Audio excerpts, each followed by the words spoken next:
Good evening, everyone. We will begin in just a moment. Thank you for joining us.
Good evening, everyone, and welcome for this evening to this event. The University of Florida Literacy Institute, or UFLI, as we are also known, is glad to have you with us this evening. I am Dr. Rashida West, and I am a facilitator with UFLI under the direction of our founder, Dr. Holly Lane. I will serve as your host this evening as you are introduced to the Diverse BookFinder, or DBF, and learn about the research behind the project, the many resources on the Diverse BookFinder site, and how best to use these resources. Before we begin, I want to take a moment to formally introduce the Diverse BookFinder team. Dr. Krista Aronson, Director and Founder of the Diverse BookFinder, is an Associate Dean of Faculty and Professor of Psychology at Bates College. Her scholarship focuses on illuminating how people come to understand complex social constructs like race and ethnicity, including how children process and understand race, as well as appropriate, effective, and productive ways to discuss this topic with children. Specifically, the effective use of picture books to enhance intercultural relationships and self-understanding during childhood. Her own identity as a biracial woman deeply informs her work. The Diverse BookFinder and associated work are the focus of her active research, which represents a substantial portion of the professional effort of faculty at Bates College. Dr. Aronson is joined by Dr. Andrea Bro, who served as the first full-time project coordinator for the Diverse BookFinder and is now happy to serve on the advisory council as the DBF continues to grow in exciting ways, which you'll hear about today. She came to the DBF with experience in both public libraries and K-12 schools and a rich background in diversity, equity, and inclusion efforts within academia and the nonprofit world. Andrea is a feminist youth studies scholar whose research focuses on how Black, Muslim, immigrant youth in Maine come to understand their racial ethnic identities through gender and sexuality. As a white mother raising a mixed race child in a predominantly white town, Andrea is passionate about diverse books that give young children access to the literature, art, and language they need to create their own stories and imagine a better world into being. Andrea earned her MA and PhD from The Ohio State University in the field of women's gender and sexuality studies.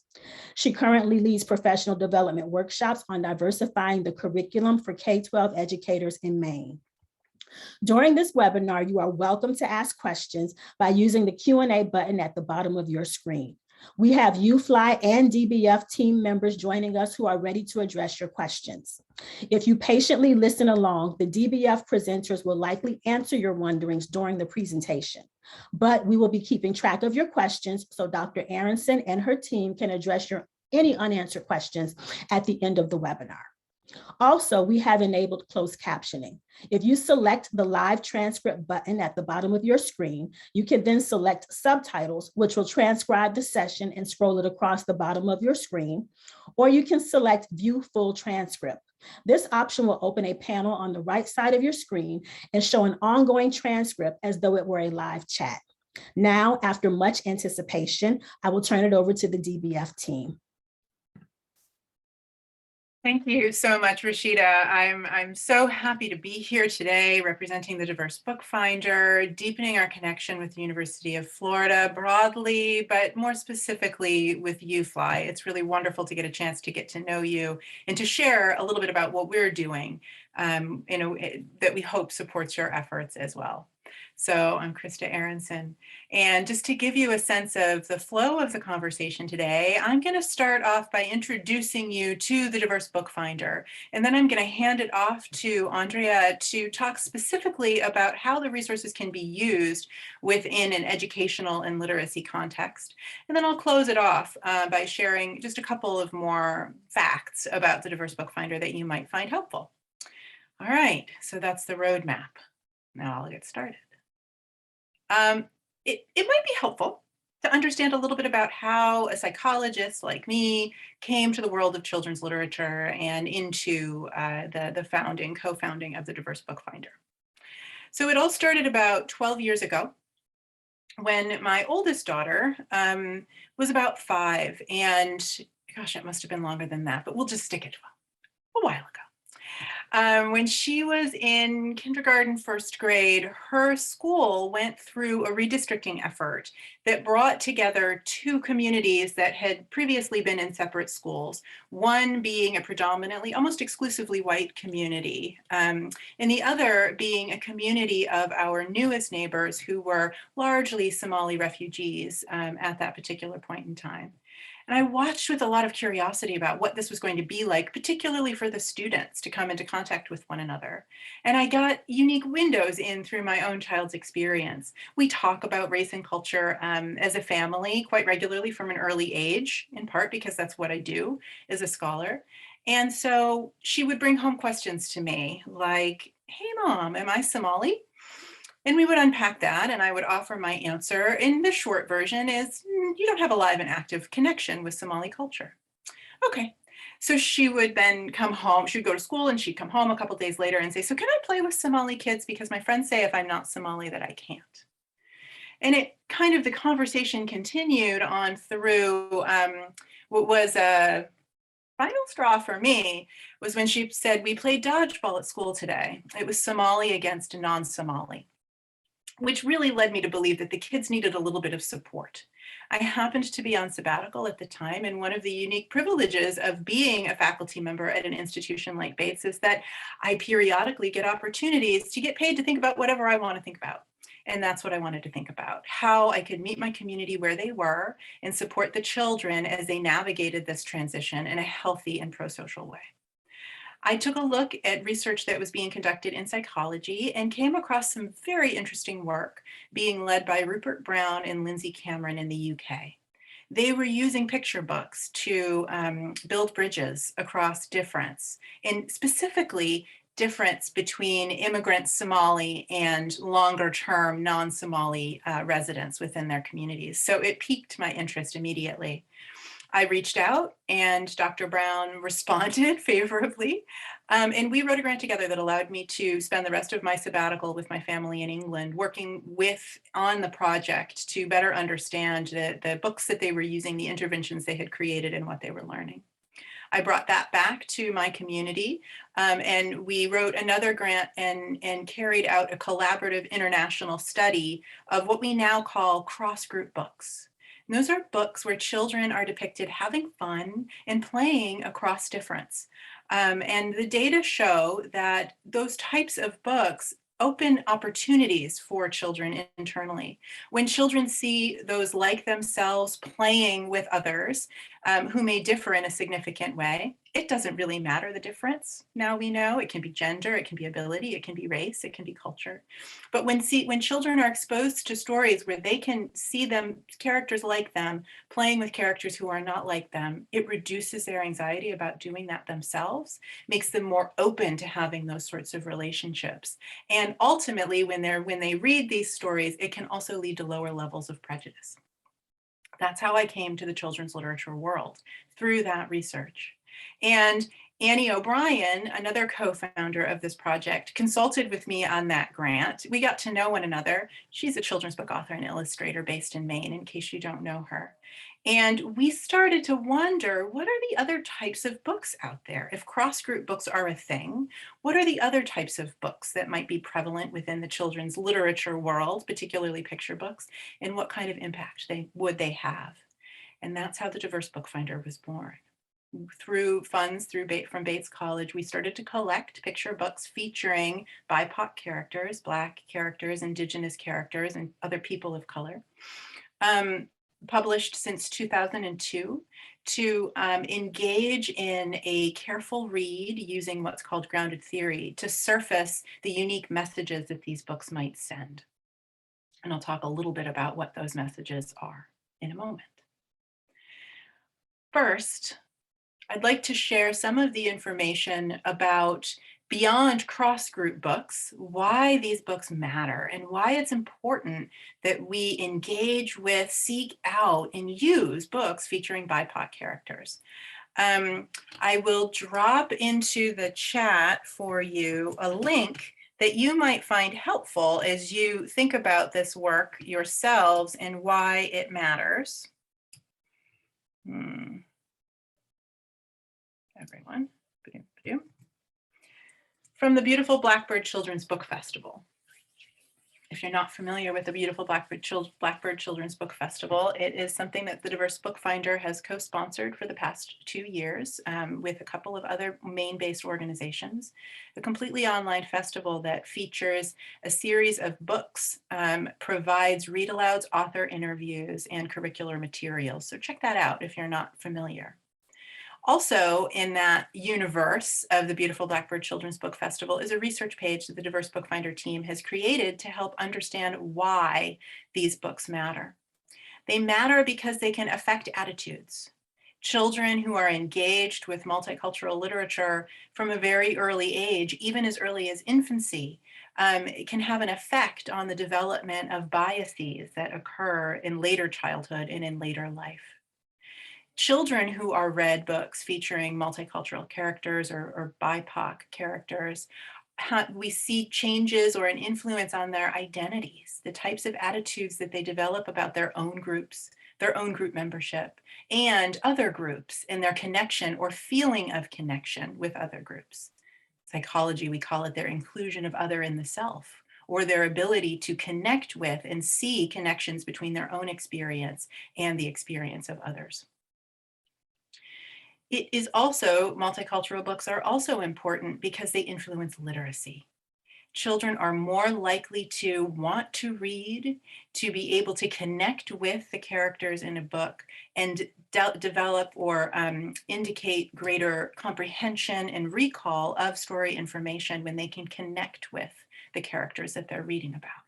And we all know that motivation and feelings of connection are really central to the literacy and language development process. BIPOC picture books can also provide really important opportunities for shared readings between caregivers and children, because the book may speak to a cultural experience that's familiar with the caregiver and or be written in a language with which they're familiar. And those shared family reading contexts we know are also highly correlated with language acquisition and literacy. So these books matter, and we provide in the research and data component of the beautiful Blackbird Children's Book Festival even more information around each of these categories, as well as links to readings if you're interested in learning more in each of those areas. All right, so the Diverse BookFinder. I'm going to take you to the site.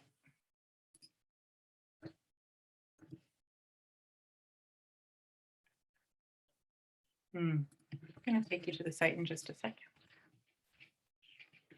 Sorry. I think we'd be better at managing all of the media stuff. But sometimes it's a moment. All right.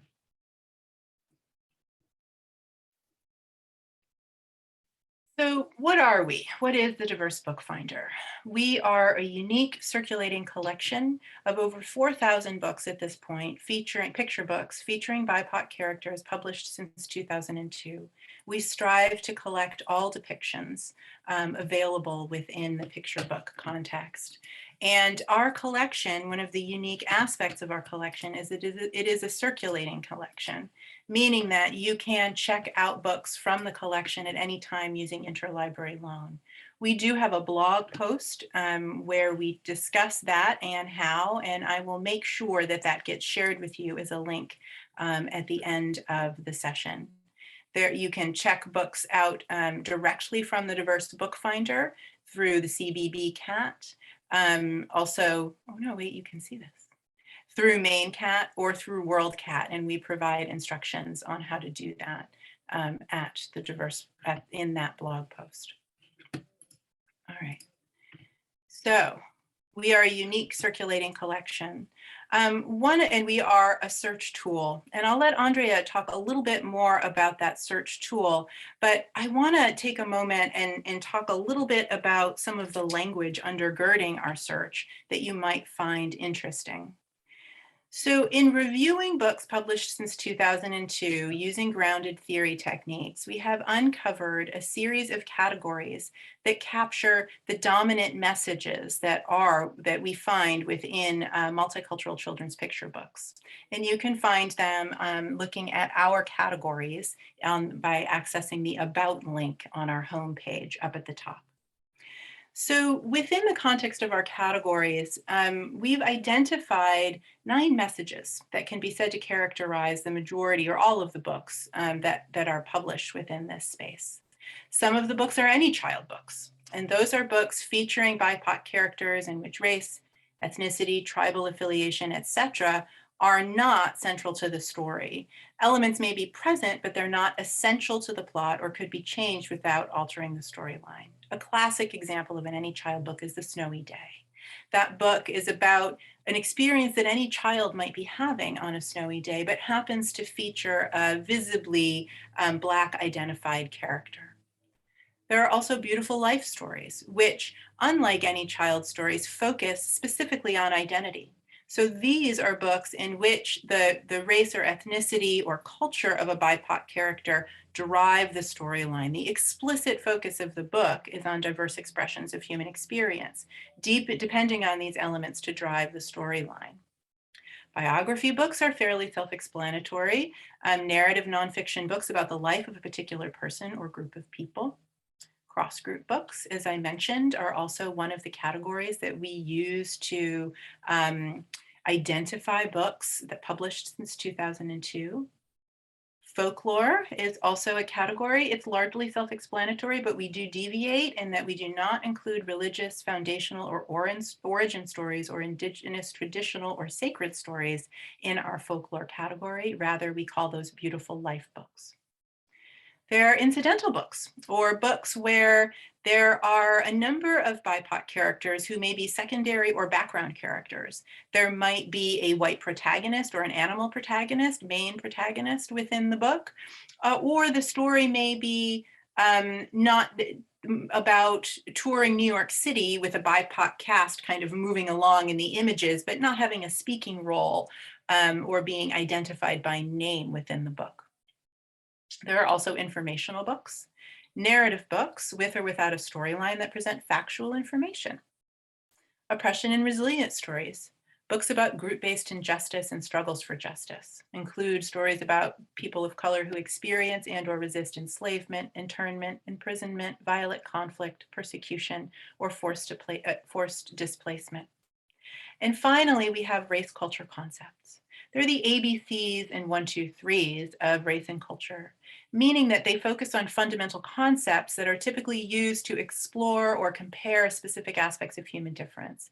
That might be books that focus on hair, might be books that focus on skin tone, might be books that focus around how rice is eaten and grown across the world, or how kindergarten is experienced across the world, focusing on a concept and looking at it through multiple lenses in order to help children understand how these things work as they learn to map their worlds.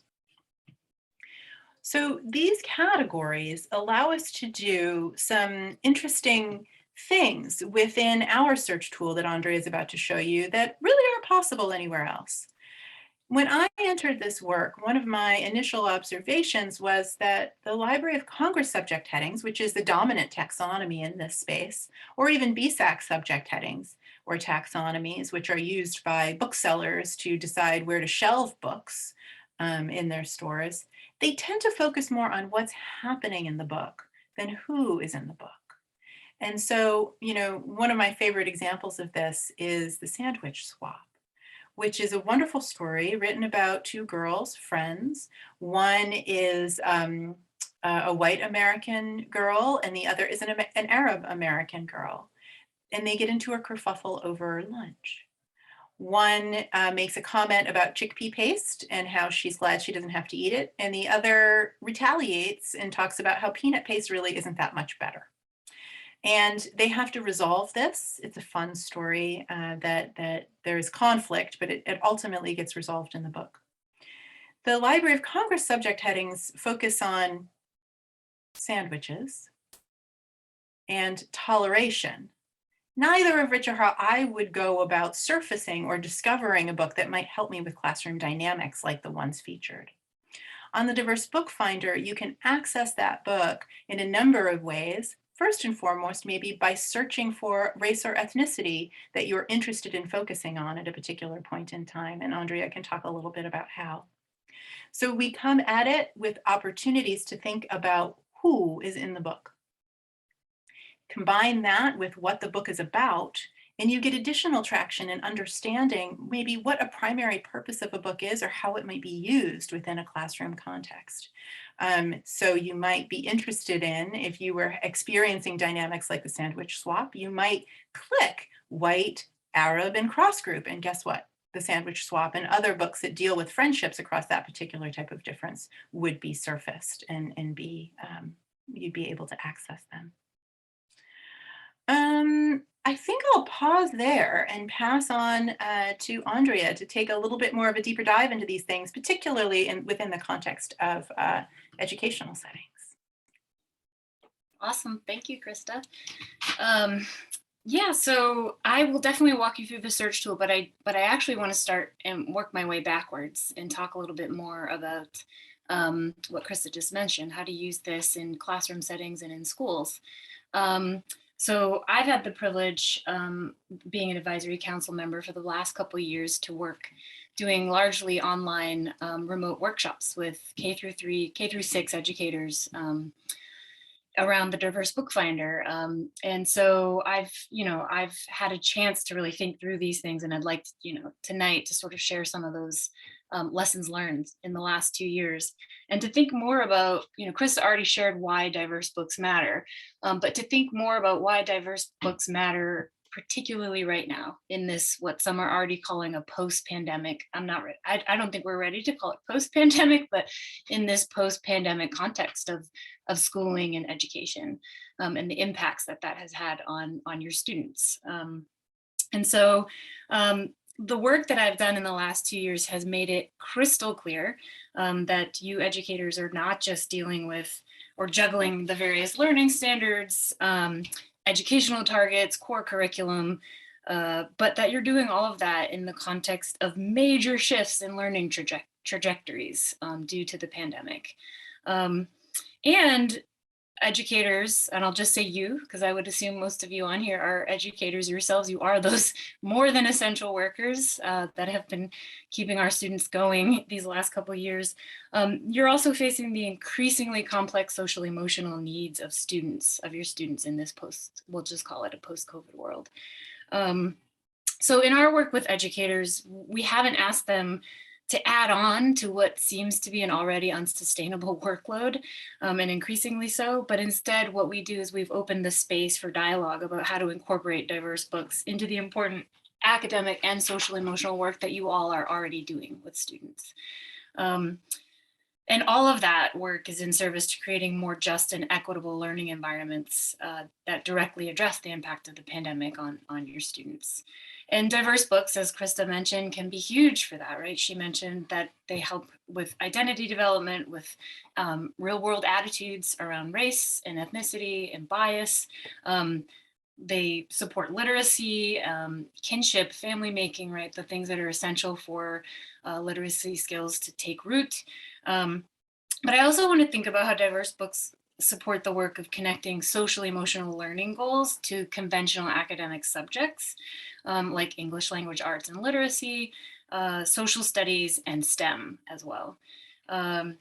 Diverse books can also be used to bring school-wide practices and policies. For example, positive behavioral interventions and support, so PBIS. Diverse books can be used to bring that kind of work into the classroom, into the guidance office, or into the library, and really help students define core values. So I think of these as the posters I see all over when you go into schools of certain values, school-wide values like teamwork or empathy or responsibility, right? And diverse books in the classroom can actually help students define those and operationalize them within the context of dialogue and connection, which is very much related to 21st century literacy skills around critical thinking and communication and creativity and collaboration, right? So sort of new literacy skills. And then while all books support foundational literacy skills, these books are really crucial for the development of these sort of latter skills that I was just talking about, like 21st century literacy skills, the newer skills that more and more literacy experts like yourselves are starting to focus on. And finally, as teachers of literacy, you more than anyone else know that the real power of reading extends far beyond words on the page and vocabulary and comprehension. Ultimately, the real joy comes from the reader, how the reader makes meaning out of the text and in the book. So students draw on their own lived experiences and knowledge to examine and understand texts. There is no meaning in a text unless students are able to do that, to draw forth the knowledge they are already bringing to the images, the symbolism in the books and on the page. And this means that their social position in the world and their emotional lives are central to literacy. And that they are often learning how to read at the same time that they're learning about their own place in the world, in relationship to everyone around them. And that is what diverse books are really good for drawing out with children. And that also means that social studies, social emotional learning, the framework of social emotional learning, which I'm sure is not new to any of you, and also literacy intersect in ways that diverse books only serve to enhance. And so I want to actually give you a quick example. So I'm going to share my screen, and I borrow this example from my genius colleague, Virginia Dirani, who's a teacher trainer. So a quick example, one question that comes up a lot in our workshops with teachers, and maybe some of you have these same questions, so I'm beating you to the punch, is, okay, I understand all these connections between SEL and literacy and social studies, but how would I use diverse books in a STEM curricula? And so one thing I want to talk about here is actually pick a theme-based STEM topic like the environment, and show you how diverse books can actually interweave both STEM as the topic, but also hit at SEL, literacy, and literacy and social studies skills at the same time. And so I signed on to the Diverse BookFinder, and I'll show you after how to find your own books. But I brought up 4 books here, all on the topic of the environment. And so science, technology, engineering, and math. And in the Diverse BookFinder, we also include the natural worlds. And this is a topic that more and more teachers are addressing, not the least of which is because we're facing global warming more and more. And so 4 books here that you could use. Rainbow Weaver is one of them. So this is about a young Mayan girl who actually repurposes plastic bags make really beautiful weavings. And it's rooted in Mayan culture. And so the setting is in Central America and Guatemala. And it features indigenous peoples. The characters are indigenous peoples. Another book that's related is Seeds of Change. So this is a biography of the Kenyan Nobel Peace Prize winner Wangari Maathai, who actually reforested Kenya. Again, so this features Black African American characters. This is a biography, so it's different than the Rainbow Weaver. And its settings are in Africa, East Africa, right, in Kenya. Let me see here. Whoops. Move this bar. Okay, finally, let me do this. That might help. There we go. The Boy Who Harnessed the Wind. This is about a boy who actually figured out how to build windmills in his village in Malawi. So this is also set in Africa. Characters are Black and African American. And then finally, Iqbal and his ingenious idea. This is about a Bangladeshi boy whose own family member gets sick from inhaling smoke inside their dwellings. And he actually creates a way to filter smoke and provides that to the rest of his village. So this is set in Bangladesh. He's a South Asian boy. And it features Asian Pacific Islander, Asian American characters. And so within these 4 books, if you're thinking about social emotional learning standards and also social studies standards, these books are not just about the amazing inventions and the focus on the environment and the problem solving and the science and technology in each of those books. They're also about culture, about peoples, places, and times. They're about individual development and identity. Each one of these characters, their own identity develops in relationship to their village, to their community, to solving a problem, to providing leadership, all of which are part of CASEL, the nationally recognized organization for SEL standards, all of which are part of their 5 core competencies. And so by discussing these books, by doing compare and contrast with this, spate of books, you could be doing, addressing a STEM topic, hitting at social studies, standards as determined by NCSS, the National Council on the Study of Social Studies, and then also literacy standards, right? So here, part of the work is that the students are developing a language to discuss cross-cultural experiences. They're developed in investigating the identity journey of the characters in the books. The students can reflect on their own identities and their own rootedness in their own communities, maybe problems they see or face in their own communities.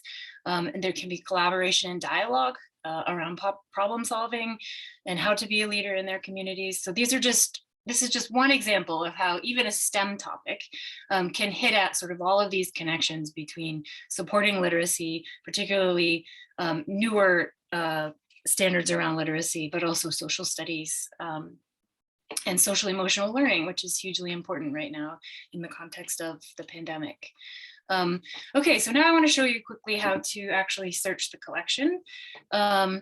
So on the Diverse BookFinder page, if you click at the top on Search the Collection, let me move these, there we go. You'll come to our search page. The first thing I should show you is up here is where you can do a keyword search. So for example, if you wanted to do something on the environment, you could actually just do a keyword search and hit search, and it'll pop up any books with that keyword in the title or in the descriptions of the books will pop up, and you can sort of search through them that way. So that's the first thing to know, is the keyword search is sort of the most general way to go about this work, or to go about finding books that you would want to use in your classrooms. We also have filters, and so let me hit start over.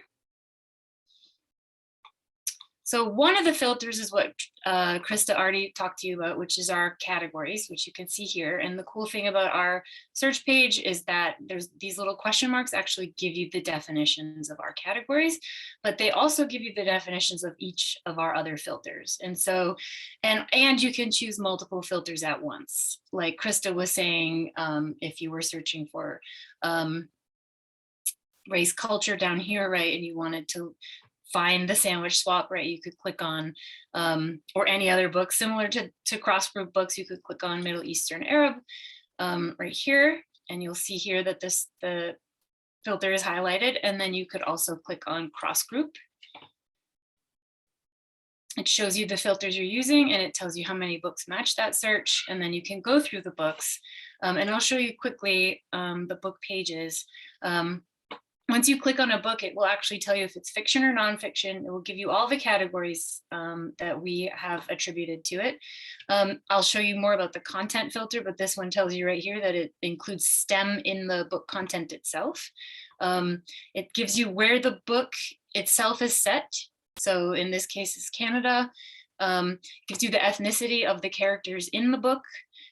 This one actually tells you that it features immigrant characters, which can be useful, especially as a relevant topic right now in schools. Gives you the gender of the characters, the race and culture of the characters. And then also down here, you can click on book details on Google Books. And if you click on the Bates Library catalog link, it takes you to that book in the Bates Library. And the best thing about this is that it actually gives you reviews, although this one, I'm not seeing. If they have professional reviews, it will link you directly to the professional reviews, which is really helpful in terms of picking quality books. So one thing that should be said is that our collection is a research collection, so we feature all books. This is not a list of recommended books. It's every book that we can get our hands on that features Black, Indigenous, and people of color. So that's an important thing to know here. Let me go back to the search tool. So those are two filters I've showed you there. You can also look for ethnicity, and there are, we put them in as we are coding the books. So there are many. So you can search that way if you're looking to teach about a particular ethnic group, or if in the demographics of your student body, there's a particular ethnic group and you want to make sure they have mirror books that reflect their experiences, you can do that. Settings is where the book is set. So you can search by that. Content is really important to know about.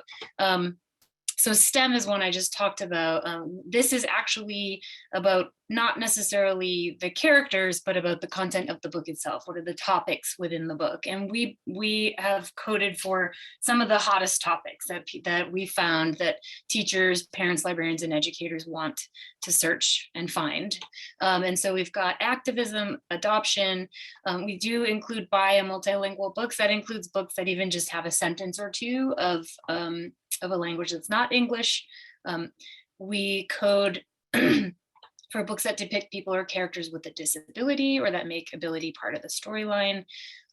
Diverse family features multiracial or multicultural families. Economic struggle is one that many people ask for. LGBTQ is books that feature same-sex or queer relationships, or queer characters themselves. STEM we already talked about, and then we also do skin tone and color comes up a lot in these books. Also books about colorism and things like that.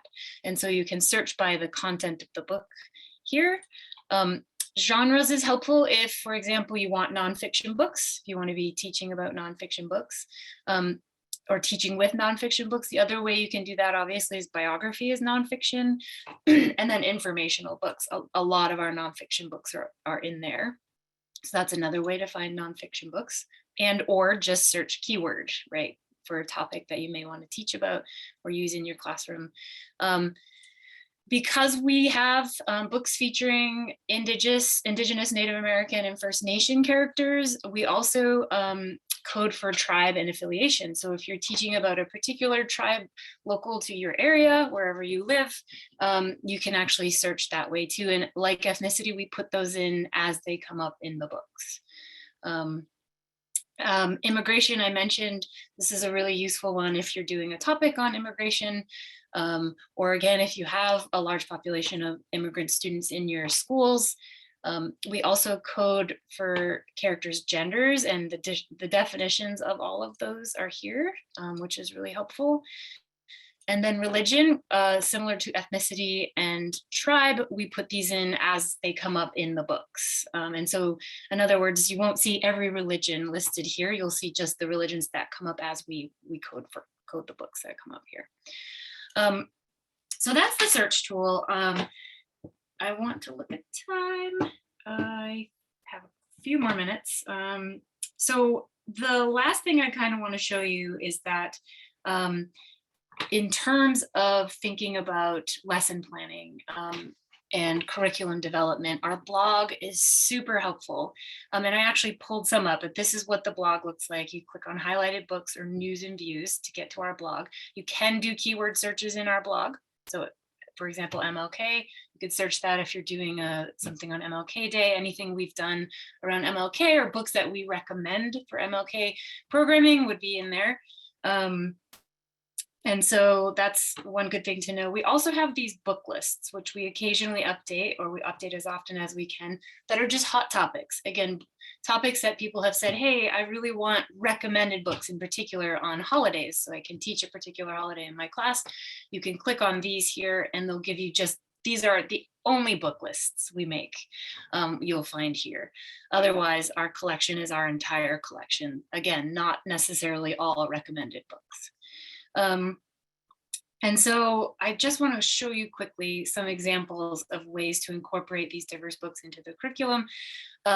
One way to think about this is to think about current events. So how can you address these things in your topic? So a blog post we wrote was about racial justice, specifically around countering anti-Blackness during, Black Lives Matter movement, for example. And these books in our blog posts are recommended books. We put only quality books that we have vetted ourselves in these. So these are a great place to find books if you don't have time to vet the quality of the books, which I still recommend you do and make sure they work for your classrooms. But you can be sure that we are only recommending the highest quality books in our blog posts. Another example of that in terms of current events, when we posted this blog post when there was a spate of anti-Asian violence. And so we did a whole blog post on how to center Asian girls and teach about that in your classrooms. And we have the list here down at the bottom. So that's an example. Crossing borders. This one actually has, I think, some recommended lesson planning in it and how to actually talk sensitively, especially with children who may themselves have crossed borders with their families if they're in your classroom. So this is a really great post for that. And then finally, I would say around literacy, this post is more general. It's specifically about taking a stand against injustice writ broadly and thinking about how children can identify injustice, develop empathy for others, and recognize their place in the world. So again, social emotional learning comes out in these books and in these dialogues. But also I really like this post because it focuses again on these literacy skills about the connection, right? The knowledge that students themselves bring and the experiences they bring to understanding and giving meaning to the book, and the sort of open-ended questions you can ask to get at that in your classroom. Another thing I wanted to mention is we do have some blog posts that actually give you lesson plans. So this we did during an MLK Day with children at Bates College. And this post is specifically about how to have conversations about race and racism with children, using picture books as an entry point in. And if you scroll down, it actually gives you the books we used and it gives you the lesson plans themselves. So that's helpful. Another one that includes lesson plans is specifically about engineering. So again, back to STEM. This was a guest post for us by Dr. Melissa Sue John, who actually talks about engineering and STEM from just the more general concept of problem solving, and gives you ideas for activities, and then again, some lesson guidelines. And then finally, I just wanted to mention that theme-based, right? So one thing that comes up a lot in these workshops with teachers is, we teach about holidays a lot. Thanksgiving oftentimes is fraught. And so we did post about how to use Indigenous voices in thinking about gratitude as a concept, right? So sort of foregoing the idea of teaching about Thanksgiving altogether and actually thinking about a concept that you may even be using in your PBIS in your schools, positive behavioral expectations, and thinking about gratitude and walking through that from a Native and Indigenous perspectives. And these books are all actually written by Native and Indigenous peoples. And again, there's suggestions here. And then other theme-based things, back to school. So our blog post has all of these. These are a lot easier to do in the search, right? And then lastly, one project that I know a lot of teachers love to do at the beginning of the year in terms of community building is thinking through the name project, right? So part of introducing ourselves and forming a community with those around us is actually sharing our name, the origins of our name, how that may be rooted within our family, the cultures in our family, the communities we live in, perhaps countries we've come from, etc. And so one of our interns, our graduate interns, posted this blog post about books that all feature, that focus on names. And so you could read a few of these books and then have students do name-based projects and share with one another. And again, all of this gets at literacy skills, social emotional learning, social studies in terms of culture and change and time. So I guess maybe I'll just leave it there by saying that oftentimes when we get the STEM question, it feels like a challenge, right? Like, okay, SEL, I get it, literacy, all of these things are connected, but what about STEM? And the truth is, when you're using diverse books, these things can be connected at all times in your teaching. And they can be built into the curriculum, curricula, that you're already working with. And so that was throw a lot at you at once, so feel free to ask questions in the Q&A, but I'm going to turn it back to Krista now for the last few minutes. Thank you, Andrea. That was wonderful. And I see there are some questions in the chat that we will get to. There was one about disability, and I hope you saw that was one of our content codes, if that's an area that you would like to search for. I'll just close by sharing a little bit more about the Diverse BookFinder very briefly, because I really want to hear from you and have an opportunity to hear your questions. I am having a feedback issue with my chat window, so hopefully it will stay at bay for a little bit longer.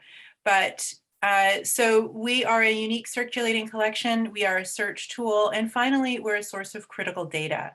We share out our data in a number of ways on our website to help inform conversations about who is represented within BIPOC picture books, as well as how those characters are represented. So on our webpage, you can access the who to see which groups are represented most frequently within this literature. Clicking on each of the radio buttons can help you see the how. How are those groups represented in the narratives, given, what are the dominant messages or stories being told? We make no prescription about what children's literature should look like specifically, but we do share our thoughts about strengths and weaknesses regarding where we are right now in this moment as a field. One other thing that we are able to do with our data is we have a collection analysis tool that is free to public libraries and school libraries across the country. You can access it just on the top of our webpage by clicking on the collection analysis tool. And this resource, you can watch a video that talks a little bit about what it is. But essentially, all librarians have to do is upload a file, a CSV file, or an Excel file, or a TXT file of their ISBNs for their collection. Ideally, their picture book collection, but we can accept any file that you are able to submit. That file is cross-referenced with our collection, and we are able to, in the software, scrape ISBNs for any ISBN that a book might have and key it back to the version that you have. And through that, we share a report. to help reflect on the collection and where it is. I can share just a copy of a report that is our data run against itself. So this is no one library's data. We would not share that as part of our confidentiality. But we provide in the report information about how many items were submitted, as well as within those items, what was the percentage that we were able to detect that had human characters of color. In this case, because this is a report run at some point on the Diverse Bookfinder, you see that it's 100% of the collection, but it gives an opportunity for libraries to reflect on the percentage that's revealed about their collection.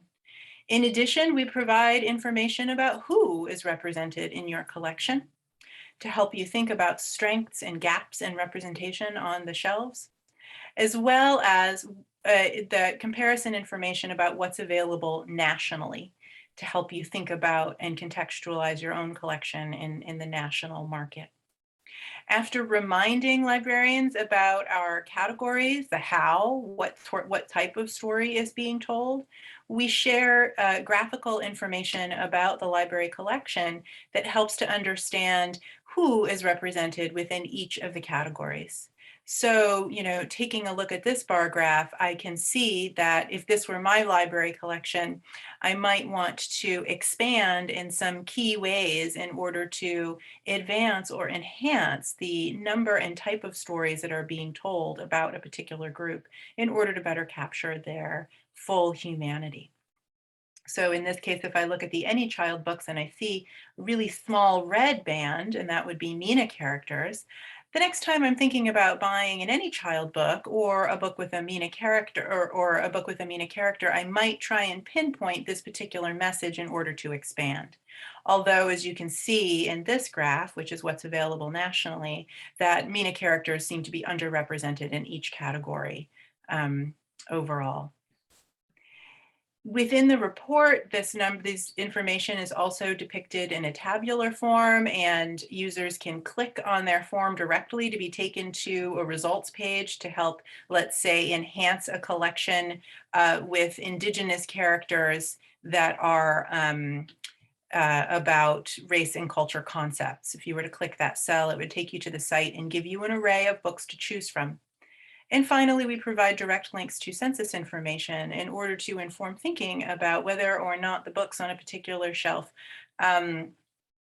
reflect the community in which you are nested, as well as the broader nation at this particular moment in time. So I think that's it that we wanted to share about the Diverse Bookfinder writ large and how you can use it within an educational context. I'd love to dig into your questions and hear from you. Rashida, yeah. Yes, so we do have quite a few questions. I just saw one in the chat box and also in our Q&A box. Some you may have touched on already, but our audience is not just teachers tonight. We have school librarians, and we also have some parents and families joining. So one question that has shown up asked about student reading levels, but this question is also paired with, there was a question about books for children, early readers. So can you just talk to us a little bit about the books that are available and books that may be to come in terms of age range? Absolutely. This project started focused on picture books for a number of reasons. And we have fortunately received funds through the Institute for Museum and Library Services to reach up and expand to include early readers, middle grade books, YA books, and really reach through all of children's literature. So keep an eye out for those changes over the next 2 to 3 years. We will not include board books. That's a decision that we've made. We're going to focus within the broader educational context, thinking K all the way on up.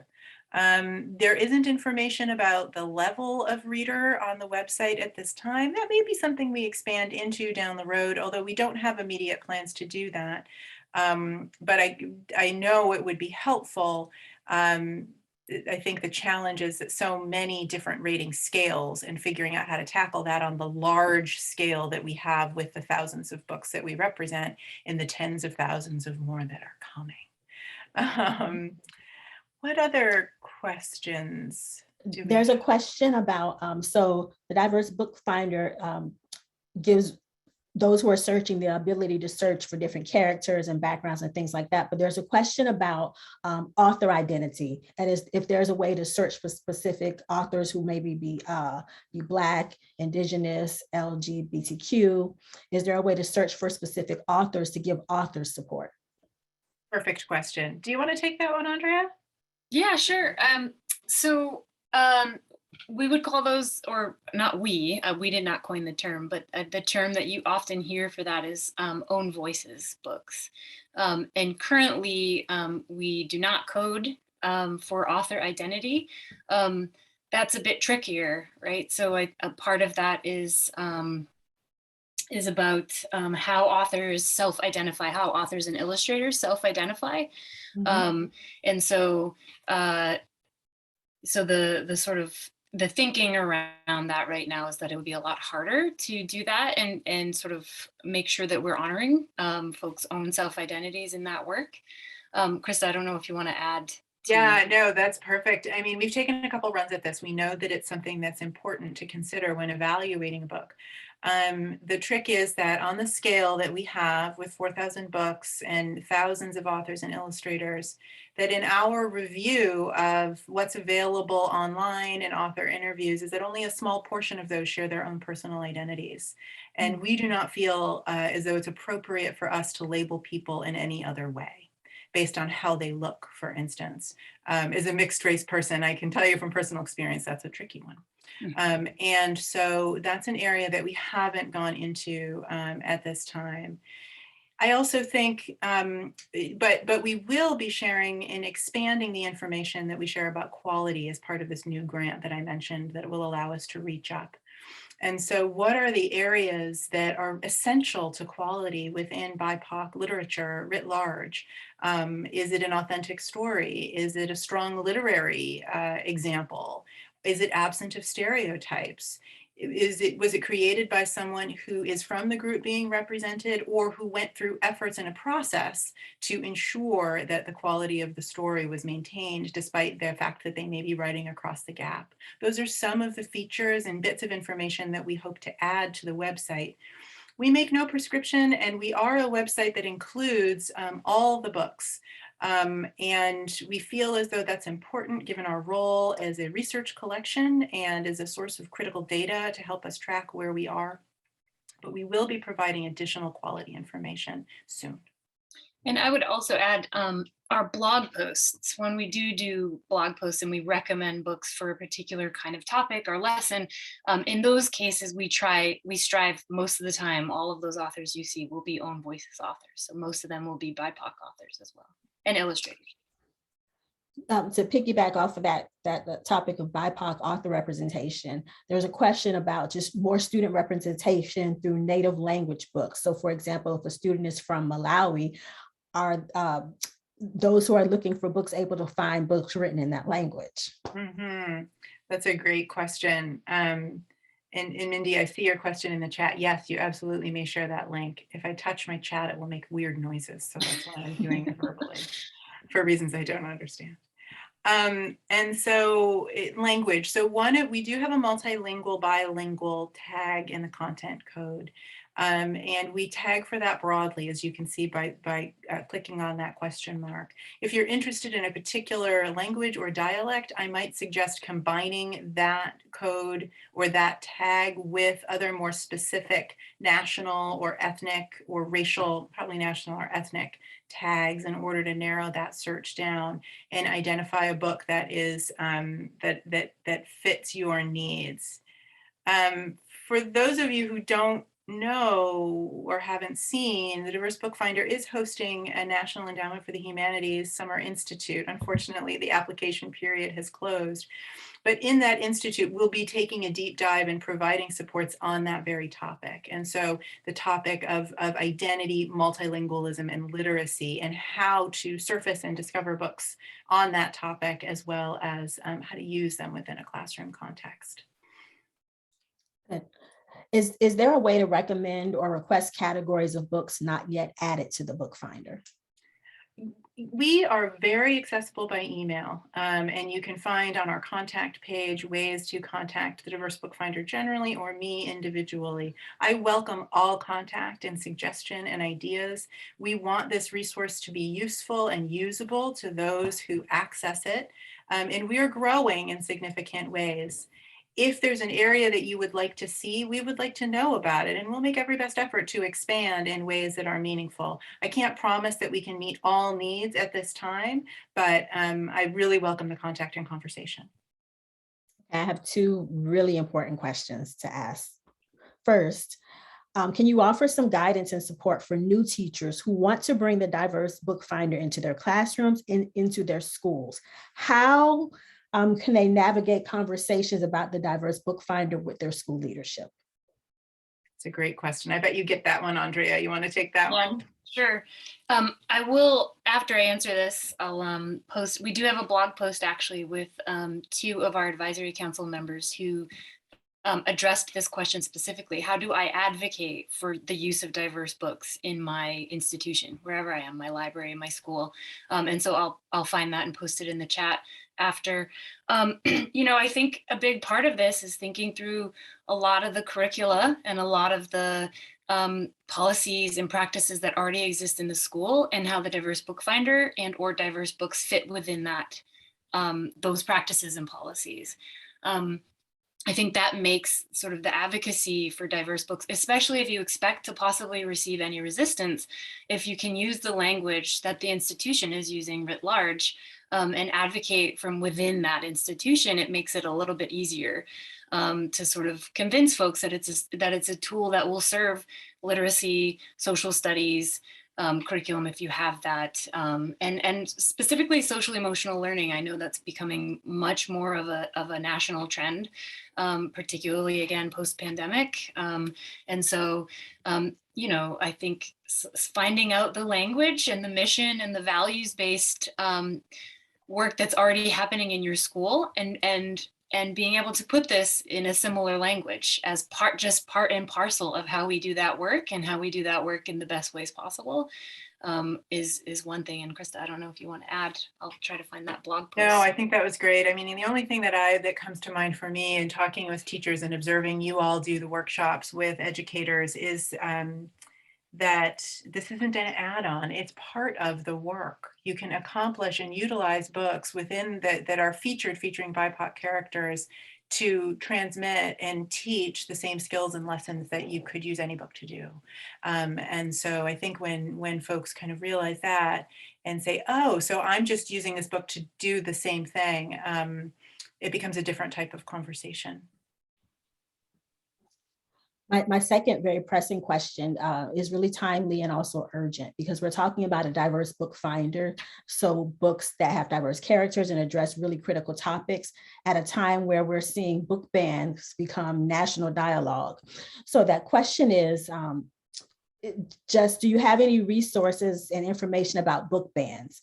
What they are, why they are, and also as teachers, how do we navigate the book finder and also the dialogue about book bans?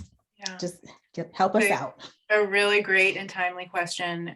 When I receive questions from librarians around how to navigate book bannings in particular, I always refer to the American Library Association, who has very comprehensive advocacy and support for this within library contexts. And so I encourage you to work with ALA if you're situated in a library context. In other contexts, for me, it's about the data. These are what the data show about why these books matter and how they can help all children achieve the goals that we all want for them. At a base level, we want children to have a fundamental understanding of their world. We want them to be able to act with kindness and humility towards those that they encounter. And we want them to have a strong sense of self that's rooted in a realistic understanding of culture, achievements, and it is the data show that these books do that for children. So for me, I return to the data and talk about it within that context. I can't speak directly to an understanding of, why particular books have been banned. We do keep our eye on that and try to develop an understanding, but I can't speak directly to that. And I certainly encourage everyone to work within their communities. A big part of how this was launched was meeting our community where they were, with kindness and appreciation and generosity, to say, we see a problem, we see a challenge, and we would like to partner with you to help you solve that. And here are some thoughts about how we can do it. It's not going to work if the community isn't on board. And so those are my high level thoughts on that. Okay, I think I have one final question, but you are welcome to add more to the chat box in the Q&A. After viewing this presentation, for the parents, the teachers, and everyone else who may be here, tomorrow they get to their laptops, they want to really dig into the diverse BookFinder. They may or may not recall everything that you said. What would you recommend be the first step? Okay, you're on the site fresh. Here's what you should do. That's a great question. Mm. What do you think, Andrea? What's the first thing? Well, we have, I mean, this may not be the place, but we do have a big red button on our website that says start here. So Yeah. it does actually walk you through a lot of what Krista, of her introduction to the collection, the categories, which racial, which racial groups we're tracking in the books we code. And so that's what I would say. I would say start with the start here button.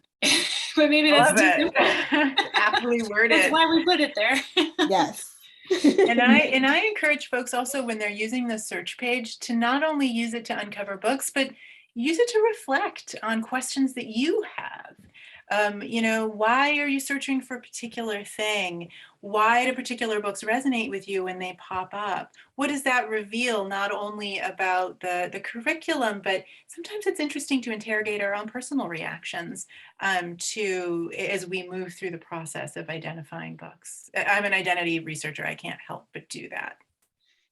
And I would say, within the context of social emotional learning, I 100% support that, in terms of, social emotional learning is only successful if the teachers and practitioners and parents are also doing that work, right? So it's hard to get students to be examining the things we want them to examine, in terms of, again, their place in the world and their relation to others, if adults aren't also doing that. So it would be a great way to jump on the site and start examining your own identity using picture books. I love it. We should put that in the start here. Yes, definitely. So Team UFLI and the DBF team are in the background. Are there any other questions? I'm looking at the chat. Is there anything else that perhaps you ladies did not necessarily put in your presentation, but after the questions now you think, oh yes, I need to say this really quickly before we go. Or I want to say this, reiterate this. I would say, don't be afraid. Engage this from a place of curiosity and bravery. It sounds like, based on the questions, that you all are engaged deeply in the work and doing the work. I know, as someone who's been a researcher in this area for 20 years, maybe a little bit more, and is someone who educates about these topics in the context of higher ed, it is not easy, and it will never become easy. It is always going to be a challenge. Talking about race with young people, talking about race publicly, is not something that we're trained to do. Don't wait for it to be comfortable, because it's probably not going to get there, at least from my own experience. Yeah, and to piggyback on that, I would say that this, thinking through these topics, right? Racism, injustice, oppression can feel heavy, and the work itself is challenging, especially if you're coming up against resistance to the use of these books in whatever domain you're in. But I would say, remember to find the joy. This is a labor of love, and there is so much joy in this work. And you feel it when you find the right book and you read it to your students and you see them light up, and they have amazing conversations and exchanges and connection with one another. And so, find that joy, find that space of joy, because that's what will sustain you through the challenge of the work itself. Yes, well, we thank you, ladies, for joining us this evening on behalf of Dr. Lane and the entire UFLI team. We are very appreciative of you adding the diverse book finder to our work. And now our dialogue as Team UFLI in the virtual space. So we are excited about that, and we're looking forward to all the comments that flow in and questions on our social media sites as a result of this work. And for everyone joining us this evening, remember tomorrow, start here. Push the big red button and just reacclimate yourself and walk through with bravery in mind. Thank you so much, Rashida. We Thank appreciate you all for joining us this evening. Thank you so much. Thank you.